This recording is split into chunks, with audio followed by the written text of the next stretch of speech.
Hey guys, in today's tutorial we'll be learning two Gele style using one Gele, and that's the unconventional Gele style and the center knot Gele style. So for the measurement we'll be using 50-50. I'm actually using 2 yards Gele in 4 layers. So we're starting with the first Gele style, which is the center knot Gele style. This especially needs an equal measurement, which is 50-50, and then you're going to place the middle part on the middle part of the head, and then you make your pleats. Using this particular Gele style, it's actually preferable you use your normal round base, not your V base, because you have to divide the Gele into 2 equal parts. Now when making your pleat, ensure that the spacing between your first layer is same with the spacing within your second layer, just so everything will look even and neat. You can make as much pleats as you want. It does not really require a particular pleat that is needed for it. But then, usually I go with 5 to 6 pleats. But in this particular tutorial, I think I went with more than 6 pleats because my ashoke is actually big and I just want to have enough pleats. Trust me guys, it is going to look unprofessional if the spacing is not equal. So as you can see from what I'm doing, I actually went over and over and over just to ensure that the spacing between the first layer to second layer is equal to the second layer to the third layer.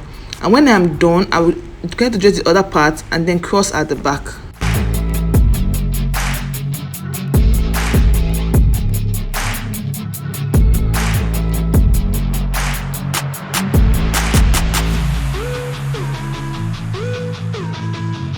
Now after arranging your pleats, you're going to make a little, or should I say a half twist, so the very last layer will lock the other layers, as you can see in the video. If you had gone directly without making that twist and you went ahead to cross at the back, trust me guys, your work would have gone to waste because the front part will scatter. Yeah, that is the word, to scatter. Everything will just go into their own different dimension. So at the back part, the crossing does not really require a particular way to cross, unlike normal round Gele that you use the shorter hand underneath and longer hand on top. So that's why I didn't really show us how I did the crossing. Just cross it anyhow you want and make your pleats on both ends.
Now it's time to make our center knot. In order to get a nice center knot, you have to divide the end into 2 equal parts.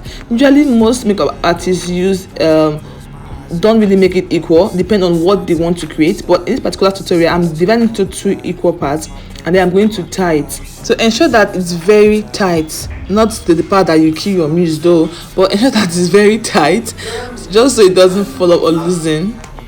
Then the outer part of the tied hand, we are going to arrange it so it looks very smooth at the front, because we don't really want it to have those rough edges or rough end before we tie it again the second time, just to ensure every other part is tied and pins down.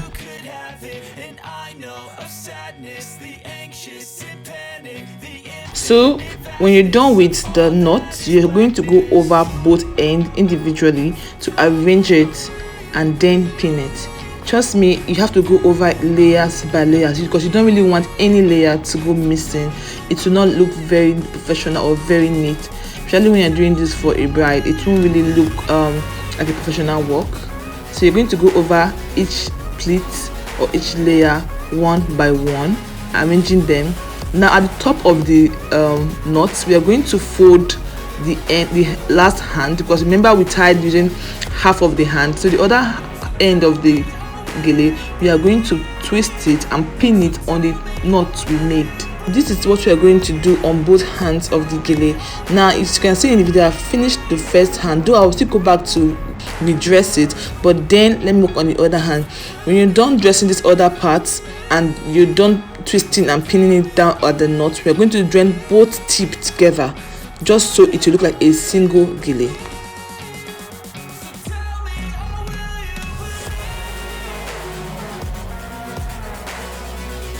So guys, if you're still with us and you really enjoy this tutorial, do not forget to give us a thumbs up. Subscribe to our channel, very importantly, subscribe to our channel, and click on that notification icon down below so you'll be notified whenever we post a new video. You don't want to skip or miss any of our tutorials.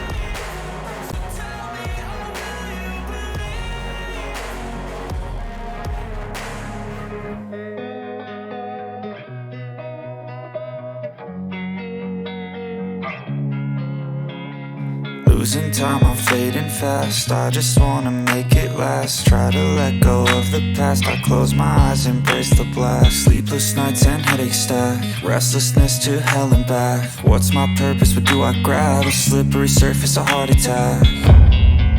And sometimes you just gotta believe there's something that'll give you. So guys, we're actually done with the knot part. What I'm actually doing at the moment is I'm trying to dress the pleats layer by layer. That's what I'm actually doing. You don't really want to go out looking having the pleats undressed or without having the layers in their right place. Very important, very important. Do not tie your knots at the side. Though most makeup artists tie it at the side, but I don't really find it appealing to my eyes. I prefer it at the middle.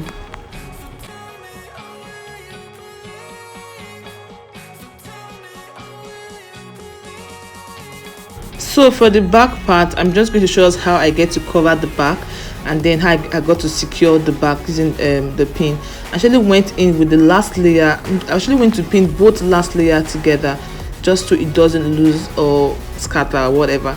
But then the back part, I'm just going to twist it and then pin it down so it doesn't loosen, or so it just to cover the hair of the person, because most times the muse or client may have their hair unkept and they don't really want it to visible, so you have to cover it.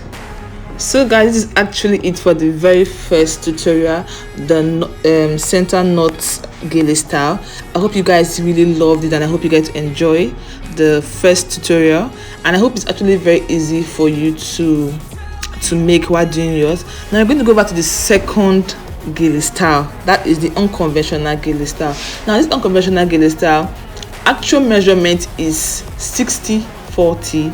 Okay, 60-40 is the actual measurement, but because I'm actually doing a 2 style 1 gele, I don't really want to just go over to scatter the first pleats or the pleats that I've made.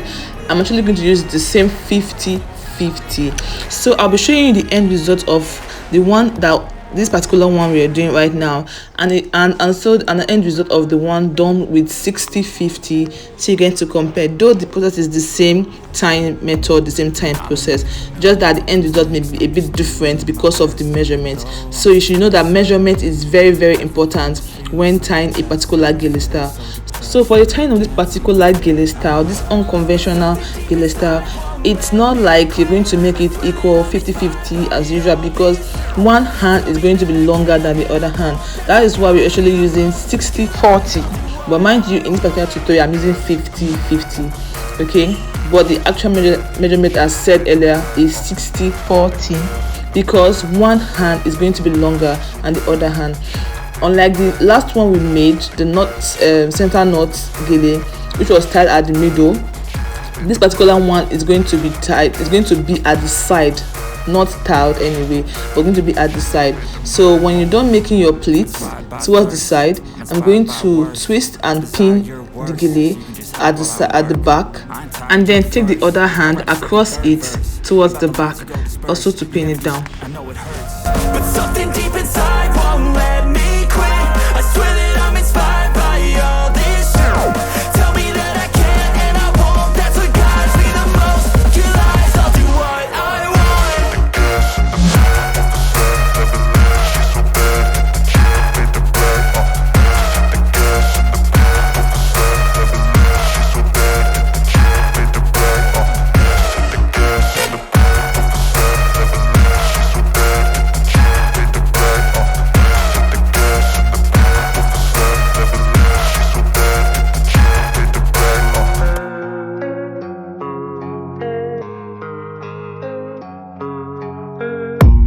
I don't really know what comes next. I'm just doing my best, even though I'm so stressed out.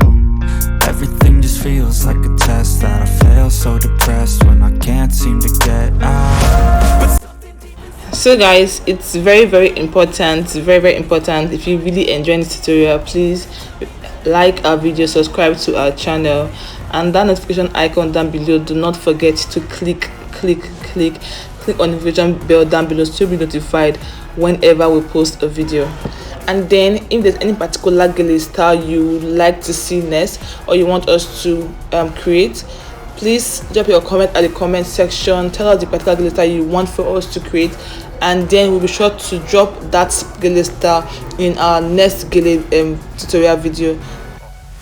I'm inspired by thirst. I'm inspired by worth. So guys, I remember telling you guys that I'm actually using a 2-yard gele. Apparently, if you are using a 2.5 yard or you're using a 3-yard length gele, it would have been easier for you to tie, because the hands would have been longer, unlike me using 2 yards. Mind you, I did it 50/50, so I'm using like 1 yard on both ends. You get? So I'm going to show us how it looks like using this particular 2 yards ashoki to tie unconventional gele style using 50/50 measurements as seen. Yeah, this is what we're seeing right now, the end result of the 50/50 measurement for the 2 yard. And then the next video is using the right measurements. Yeah, this is the right measurement, using 60/40 with the same 2 yards gele. This is how it looks like. I hope you guys give it a try, and don't forget to drop the name of the next gele tutorial you want us to drop in our page. See you guys in our next video. Bye. I don't really